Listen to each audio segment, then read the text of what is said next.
अस्सलाम वालेकुम नाज़रीन, आज जिस मौजू पर मैं आपसे बात करना चाह रहा हूँ वो उस पटिशन के ऊपर है जो सुप्रीम कोर्ट में चेयरमैन तहरीक इंसाफ ने दायर की थी नैब अमेंडमेंट्स के खिलाफ। बुनियादी तौर पर इसके अंदर पीडीएम की जब हुकूमत थी तो बहुत सारे लोग ऐसे थे जो नैब ज़दा थे और नैब से छुटकारा पाने के लिए उन्होंने कानून के अंदर बहुत ज़्यादा अमेंडमेंट्स की थी।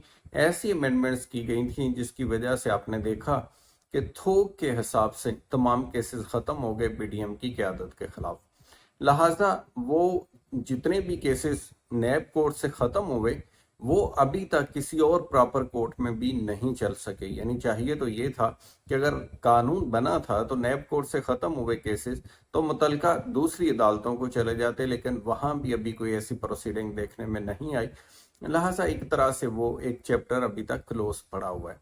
बाद में आपने देखा कि जब सुप्रीम कोर्ट में चैलेंज कर दिया गया तहरीक इंसाफ की तरफ से इन अमेंडमेंट्स को, तो उसके बाद भी कुछ अमेंडमेंट्स लाई गई नैब कोर्ट के अंदर। अब उन तमाम के ऊपर फैसला महफूज कर लिया है हमारे chief justice supreme court of Pakistan ने, जिसमें वो अपनी अहम उन्होंने ऐलान किया कि वो रिटायरमेंट से पहले पहले इसके ऊपर फैसला दे के जाना चाहते हैं। तो लिहाजा महफूज भी हो गया, तो उसकी उम्मीद है कि वीकेंड के ऊपर आमतौर पर जो फैसले महफूज होते हैं उनकी जजमेंट्स लिखवाई जाती हैं और अनाउंस कर दी जाती हैं। अब देखना यह है कि ये केस इतना अहम क्यों है, या अभी जो सुप्रीम कोर्ट ऑफ पाकिस्तान फैसला देगी उसकी पाकिस्तान की सियासत के ऊपर क्या असरात होंगे। तो पाकिस्तान की सियासत के ऊपर असरात इस हवाले से बहुत गहरे होंगे क्योंकि बहुत ज्यादा क़यादत, सियासी क़यादत जो पाकिस्तान की है, जिनके ऊपर नैब के केसेस थे, वो तमाम के तमाम केसेस एक तरह से ख़त्म हो गए थे और नैब की डोमेन से निकल गए थे। अगर उन अमेंडमेंट्स को कालादम करार देती है सुप्रीम कोर्ट ऑफ पाकिस्तान तो उसका मतलब ये हुआ कि वो तमाम के तमाम केसेस जो हैं दोबारा बहाल हो जाएंगे और नैब कोर्ट के अंदर वो तमाम केसेस का दोबारा से ट्रायल चलना शुरू हो जाएगा, या जिन मराहल के ऊपर थे वही उसी स्टेज से वो दोबारा रिस्टोर समझे जाएंगे, बहाल समझे जाएंगे।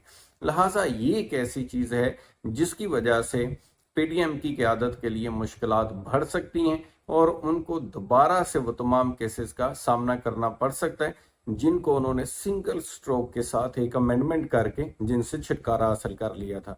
इसलिए अब ये जो फैसला महफूज हुआ है उसके अंदर उसके जो असरात हैं वो इस हवाले से ही ज़्यादा अहमियत अख्तियार कर गए हैं क्योंकि ये ऐसे वक्त के ऊपर है कि जब अगला इंतखाब भी सर के ऊपर होगा और उससे पहले तमाम केसेस अगर खुलते हैं कि जो कि बड़ी मेहनत से एक तरह से हुकूमत हासिल करने के बाद, रजीम चेंज करने के बाद पीडीएम ने ख़त्म किए थे, तो उनके लिए ये किसी बड़ी मुश्किल से कम नहीं होगा।